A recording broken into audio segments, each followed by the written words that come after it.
Madame Barraud, bonjour. Bonjour, C'est un plaisir de vous recevoir pour Super France, pour ce tour de Super France. merci à vous de votre accueil. On est au Ludilab, comme on peut le voir ici, donc c'est vraiment notre pré-étape, notre journée test avant le Tour de France qui commencera au mois de juillet. Ça a été un plaisir de passer cette matinée avec les élus et la presse, puisque chaque matinée du Tour de France sera consacrée aux élus, à la presse. Après, les entrepreneurs et les jeunes arriveront plus tard dans la journée. Et donc, cette matinée avec Idriss Aberkan, Gunther Paoli, a été vraiment une occasion de pouvoir échanger autour de l'économie bleue et autour des initiatives qu'on peut mettre en place, non seulement au niveau de la commune, mais aussi au niveau de la région, du département, etc.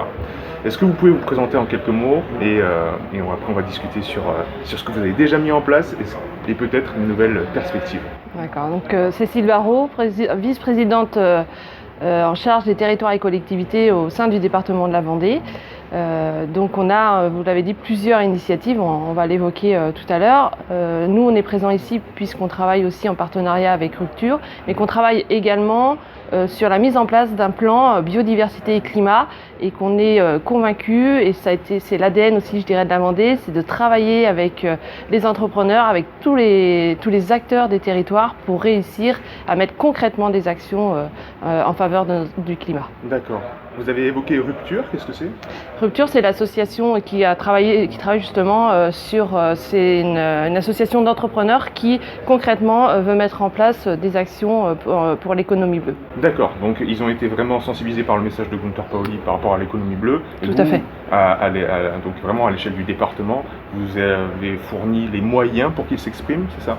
Alors c'est une association complètement indépendante du département, Oui. c'est vraiment une association des entrepreneurs et je pense que Charles Barraud en parlera beaucoup mieux que moi puisque c'est le président, D'accord. mais c'est vrai qu'il fédère en fait l'ensemble des chefs d'entreprise pour travailler sur l'économie bleue. D'accord. Alors concrètement, qu'est-ce qui a été mis en place jusqu'à présent dans le département Alors nous concrètement on travaille, ça fait plusieurs années qu'on travaille sur la biodiversité, sur les climats. Oui. Concrètement, par rapport au sujet qu'on a pu évoquer ce matin, la mobilité notamment, et là on travaille sur un projet, donc c'est Vendée Énergie avec le projet LEAF sur l'hydrogène. L'hydrogène va nous permettre, c'est une énergie qu'il faut développer et Gunther Paoli était très heureux d'entendre ça, oui, puisque c'est une énergie en laquelle il veut croire et la développer. Donc on l'invite bien sûr à venir visiter. On est au tout début du projet. Et donc c'est porté par Vendée Énergie. Nous on travaille aussi sur tout ce qui est espace naturel sensible. On a parlé du cadre de vie et des choses importantes à rayonner.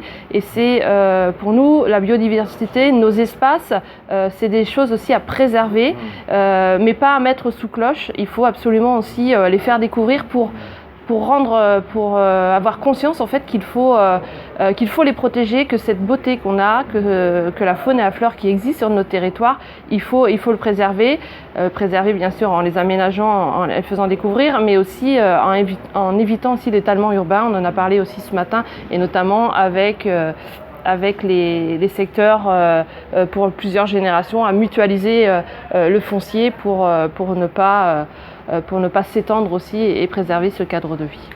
C'est vrai que ça a été vraiment un point important, je pense, qui a été soulevé par Idriss Aberkan par rapport à ce covoiturage des problèmes, c'est-à-dire on ne fait pas uniquement le foncier pour des habitations, comme ça a été le cas sans doute de ces 100 dernières années peut-être on va dire, mais dans les habitations, pourquoi ne pas imaginer, comme ça a été fait en Suède, vraiment un espèce d'écolieu où on aurait une école, où on aurait d'autres activités qui se greffent, et donc ça crée vraiment un cercle vertueux. C'est le principe vraiment de ce cercle de l'économie bleue, où tous les acteurs sont épanouis et il n'y a pas d'arrêt, il n'y a pas vraiment de but, puisque voilà, on tourne autour de justement la résolution de l'ensemble de problèmes pour créer des écosystèmes.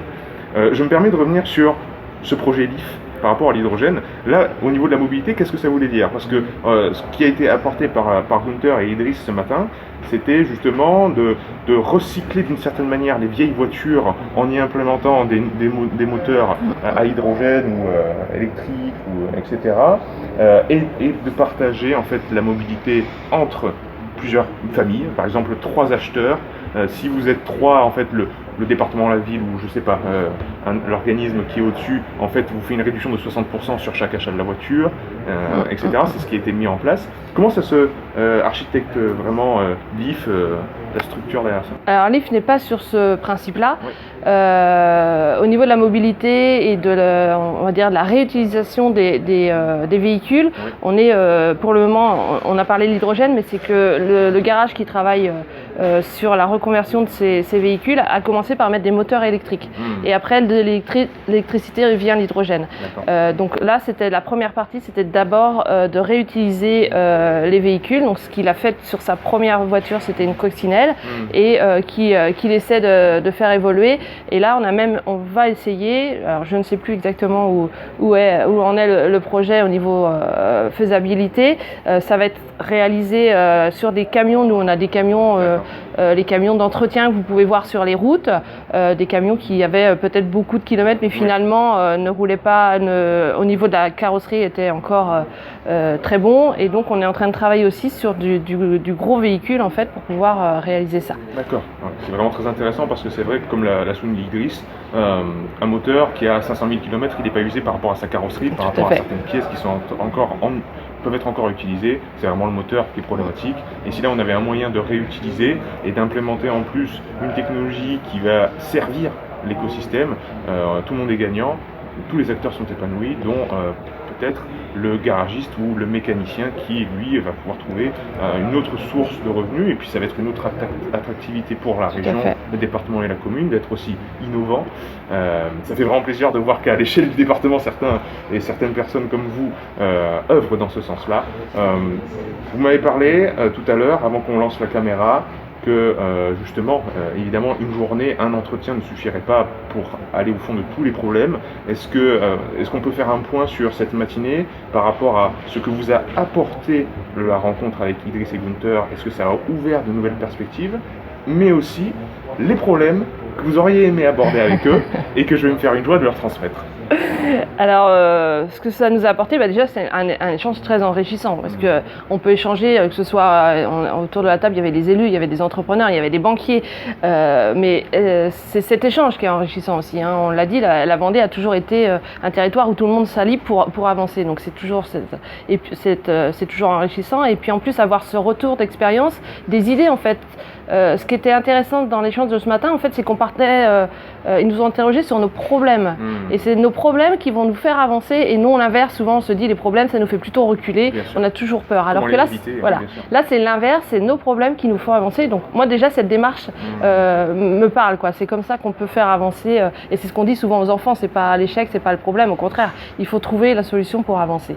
Donc déjà, la manière d'aborder le sujet était très bien. Et puis, l'échange des différents partenaires et de voir qu'on est toujours aussi complémentaires. Il l'a dit, la force des élus aussi, c'est qu'on a peut-être un regard sur l'ensemble des sujets et qu'il faut aller, et peut-être la parole un peu plus respectée, on va dire, et écoutée, on va dire, pour aller chercher l'entrepreneur qui peut mettre en place, qui a les moyens de mettre en place cette solution.